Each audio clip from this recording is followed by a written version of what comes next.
My spaceport was attacked not once, but twice while all of my best fleets were out in a different system. And in this video, we're going to run through the detailed reports and showcase how spaceport defense works and how you can best prepare in case you get attacked.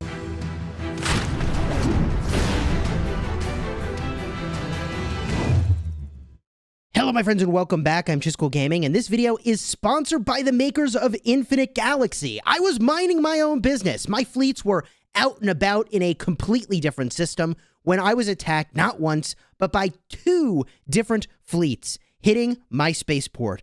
All of my best warships out elsewhere. All of my best stuff out elsewhere. So in this video, we're going to go through the details of these reports, which uncovers a lot you need to know about how spaceport defense works. And as it turns out, ooh, it sure is nice to have a whole bunch of flagships in your spaceport to defend. You're going to want to gear those up because they did some serious work. Defending your spaceport has to be one of the most advantaged scenarios in the game for the defender. So let's get started, shall we? Okay, we were attacked twice. We'll showcase both of these reports.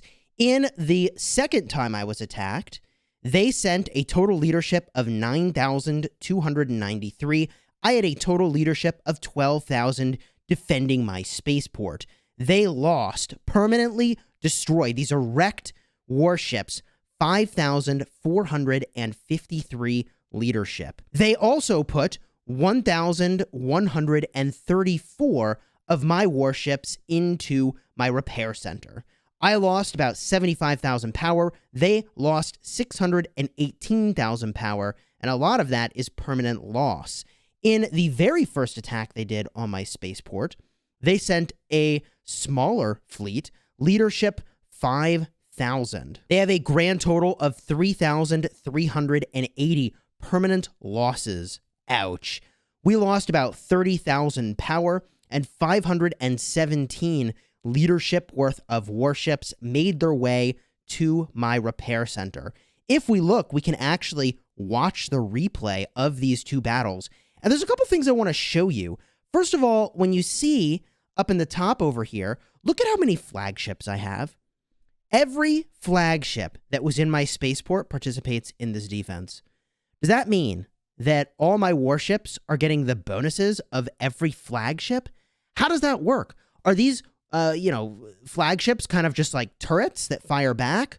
Or are they actually giving me all these different buffs? If we look at the first report in my log here, or I guess this was the second time they hit my city. This was the bigger fleet here. We wrecked this dude. And that is in large part, I would think, because my technology is better. And it's possible. Like, I just don't know how it works with all the flagships and the way that the buffs from those flagships work. But they're obviously all fighting. And when we go and we get a detailed look in the log, which we're going to go and do now, you're going to see that, yes, every one of my flagships participated, and you'll see exactly what sort of damage they did. So if we get a look at this fight, which is the tougher one, we'll go and we'll look here at the defender's side. You can see here is each of my flagships and the number of kills that they got. And it isn't a ton, but keep in mind that these are fully ungeared flagships, okay? Fully ungeared level 1 flagships getting some amount of kills at all, which is, I would think, kind of a big deal. In total, they pulled down a couple hundred worth of kills, which is not bad. Then my remaining warships did the majority of the work. And weirdly enough, I lost most of my destroyers first. I don't know why it's not cruisers. I don't know why it's not frigates. It's the destroyers, weirdly enough, that seem to tank the majority of the damage. I guess some of my frigates did hit the bin as well for the repair center, so that's pretty reasonable. And scrolling on down, you can see that my defensive cannons here did some serious work as well. I've got 3 defensive cannons. One of them is level 6, 2 of them are level 5, or at least maybe that's not their level. That's the number of turrets that each of them has. And they pulled down a pretty solid number of kills each. 600 kills, 430 leadership worth of kills, another 430 leadership worth of kills. Pretty solid overall. And then all my tech is listed at the very bottom. If we look at the attacker side of the equation, they have just the one flagship, the Artemis. It barely got any kills at all. And if we scroll through, we can see that, I mean, Everything they had here got pretty thoroughly wrecked. Their cruisers did the majority of the damage, it would seem, and that makes sense. Cruisers are generally the last thing to go. It's the frigates, then the destroyers, and then the cruisers. So that, to me, actually makes a ton of sense that, for the most part, the cruisers did the majority of the damage. And if you look at their stats, I mean, yeah, these tech bonuses are not nearly where ours are. If we just look at the cruiser armor alone, they've got 20% cruiser armor. If we look at my buffs over here, my cruiser armor is sitting at 32%. It definitely makes a big difference, and maybe they've got some other things that are better than what I've got, but you get the idea here. So if I were to go in and prepare my spaceport for being attacked again, there's a couple considerations I would look into. The first is, hey, how are your defensive platforms looking anyways? I actually now have 2 of them at level 7 and 1 at level 6. I recorded this, attack on my spaceport, I think it was middle of last week, and this is my first opportunity to make the video about it. So I've definitely done a few upgrades, having seen just how effective my spaceport defense cannons actually were.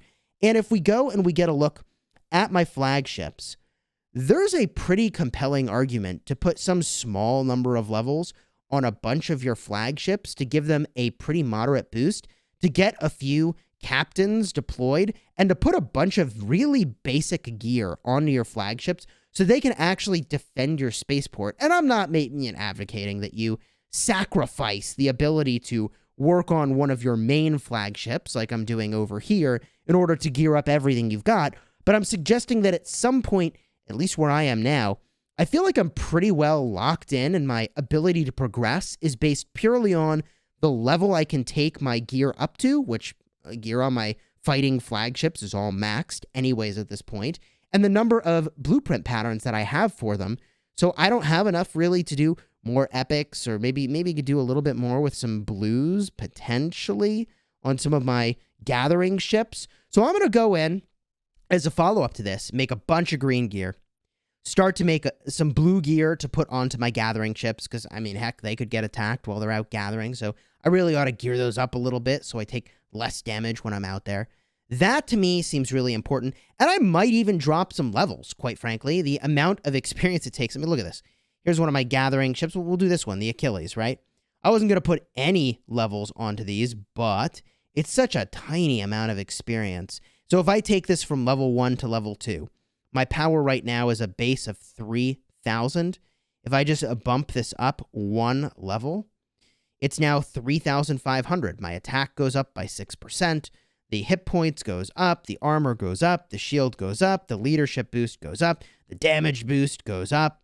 So you get the idea. I think it might be worth dropping some tiny amount of experience that you're not going to miss anyways onto some of these flagships, because they defend your spaceport, and that seems pretty important to me. Thankfully, I was on the victorious side in this very strange encounter, because I had very few of my warships, very few of my total warships in my spaceport at all, and my hospital could have overflowed. My repair center could have overflowed if they had attacked with a more meaningful force, if they had brought a bunch of people and they were swarming out my city. It wouldn't take that many players to have effectively zeroed what was in my city. The funny thing about that, though, is I think my hospital would have just filled up and they would have lost all their stuff, and because most of my warships were not even home, it might not have been the end of the world. But on the topic of preparing for your city being hit, there is some research that you are almost certainly neglecting because there's so many other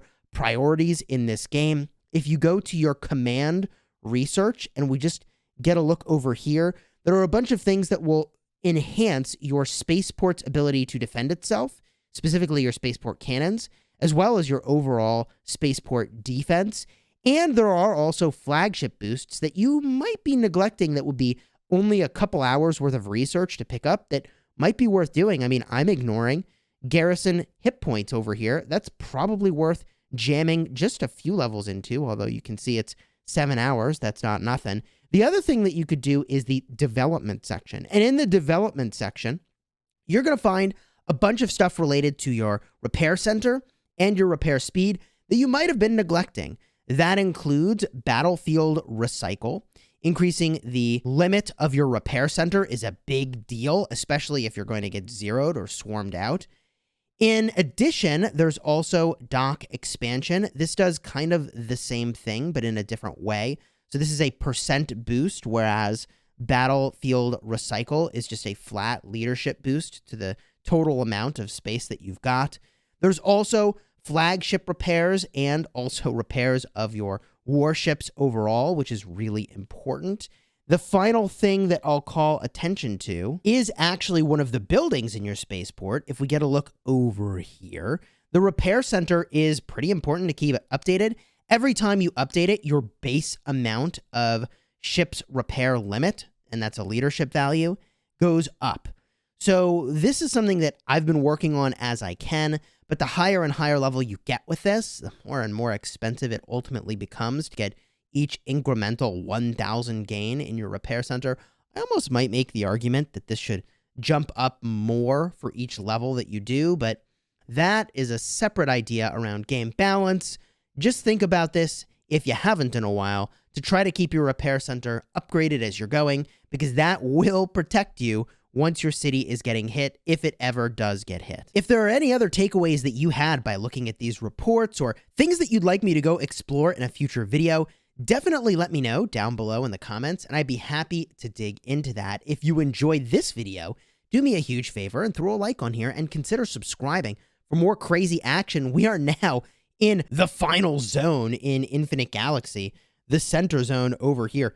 I'm sure there's going to be a lot to cover and a lot to do, so be on the lookout for that. Subscribe so you don't miss a thing, and until next time, you have fun smashing your nebula, and you never know when you might just get attacked.